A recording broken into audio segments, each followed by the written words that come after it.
Hello बच्चों, चलिए प्रश्न पढ़ते हैं।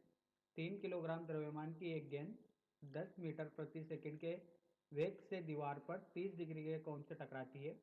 वह उसी चाल से परिवर्तित हो जाती है। तो गेंद के संवेग में परिवर्तन n के मात्रक में होगा। बच्चों, पहला दिया गया है 20, दूसरा दिया गया है 30, तीसरा दिया गया है 15, चौथा दिया गया है 45।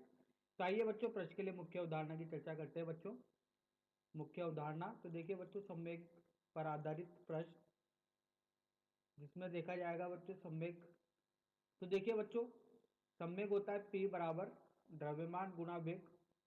तो बच्चों, जिस दिशा में उसका वेग होता है उसी दिशा में उसका संवेग होता है। बच्चों, ये एक सदिश राशि होती है। इसकी दिशा बच्चों वेग की दिशा में दी जाती है।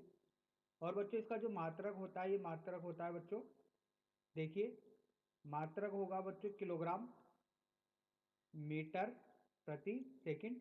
अब देखिए बच्चों, अगर कोई बाह्य बल किसी निकाय में अनुपस्थित है, मतलब कुल बाह्य बल शून्य है, तो इस स्थिति में बच्चों संवेग संरक्षित रहता है। संवेग संरक्षित रहने का मतलब ये हो गया बच्चों कि प्रारंभिक संवेग किसके बराबर होगा बच्चों, ये होगा अंतिम संवेग के बराबर। बशर्ते बच्चों स्थिति ये होनी चाहिए कि इस निकाय में कोई बाह्य बल या कोई कुल बल शून्य होना चाहिए। तो अगर उसके लिए कुल बल शून्य है तो निकाय का संवेग संरक्षित रहता है बच्चों। तो आइए बच्चों, इस मुख्य उदाहरण के आधार पर प्रश्न को हल करते हैं। देखिए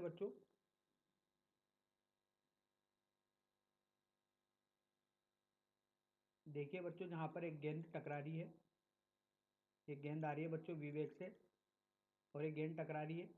तो देखिए बच्चों, ये 37 के साथ 30 डिग्री के कोण पर टकरा रही है। तो देखिए बच्चों, यहाँ पर क्या स्थिति होगी, ये इसका वेग सदिश राशि, इसको आगे की ओर बढ़ाते हैं। तो बच्चों, ये कोण 30 डिग्री होगा बच्चों, क्योंकि ये किसने कोण पर टकरा रही है बच्चों, 30 डिग्री के कोण पर टकरा रही है।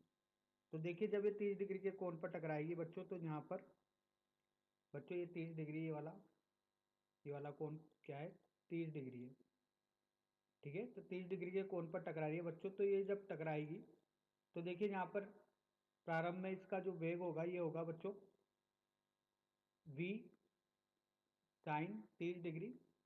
अगर एक दिशा के घटक की बात की जाए तो इसके वेग का, और y दिशा के घटक में बच्चों इसका जो वेग होगा ये होगा v कोस 30 डिग्री।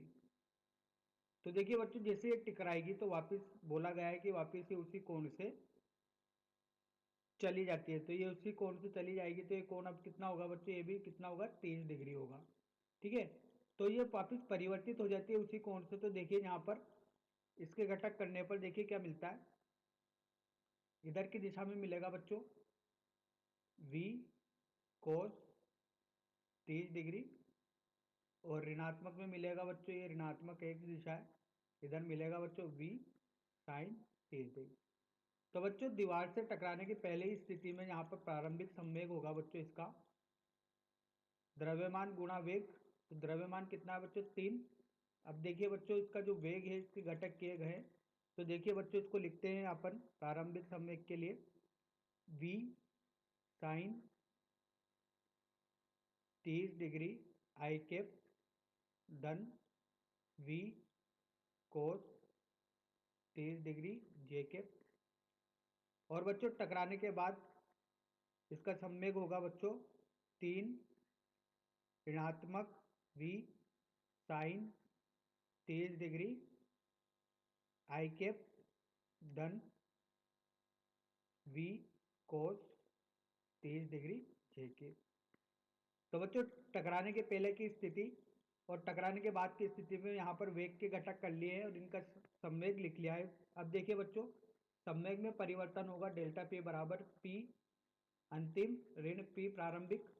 तो बच्चों, यहाँ पर पी अंतिम और पी ऋण के मान लिखते हैं। तो देखिए 3 ऋणात्मक v sine 30 degree i cap धन v cos 30 degree j cap ऋण 3 v sine 30 degree i cap धन v cos 30 degree j cap. तो बच्चों, ये इसके अंतिम और प्रारंभिक संवेग है। अब देखिए बच्चों, इसको हल करने पर जो संवेग परिवर्तन मिलता है वो मिलता है बच्चों ऋणात्मक 3 गुणा 2v साइन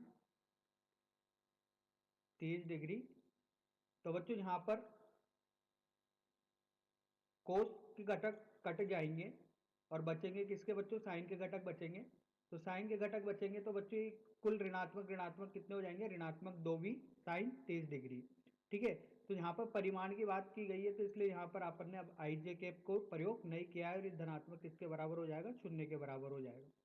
तो बच्चों मान रखेंगे तो ऋणात्मक 3 गुणा 2 गुणा 10 गुणा साइन 30 का मान 1/2। तो बच्चों ये आएगा, देखिए 2 से 2 कट गया तो यहाँ पर मिल रहा है बच्चों ऋणात्मक 30।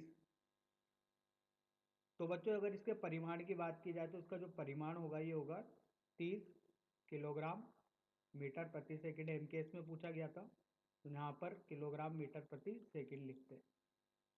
तो देखिए बच्चों ये इसको सदिश के रूप में लिख लेते हैं, ये सदिश के रूप में लिखा गया है। ठीक है, और यहाँ पर इसका क्या हो जाएगा बच्चों, ये परिमाण हो जाएगा क्योंकि परिमाण की बात की गई है। तो यहाँ से तो हटा देते हैं बच्चों ये, तो इसका परिमाण मिला 30 किलोग्राम मीटर प्रति सेकंड। तो देखिए बच्चों सही विकल्प दूसरा सही विकल्प होगा। एम के इस मात्रक में बताना था सम्यक परिवर्तन, तो 30 किलोग्राम मीटर प्रति सेकंड। तो आशा करता हूँ बच्चों आपको यह समझ में आया होगा। धन्यवाद।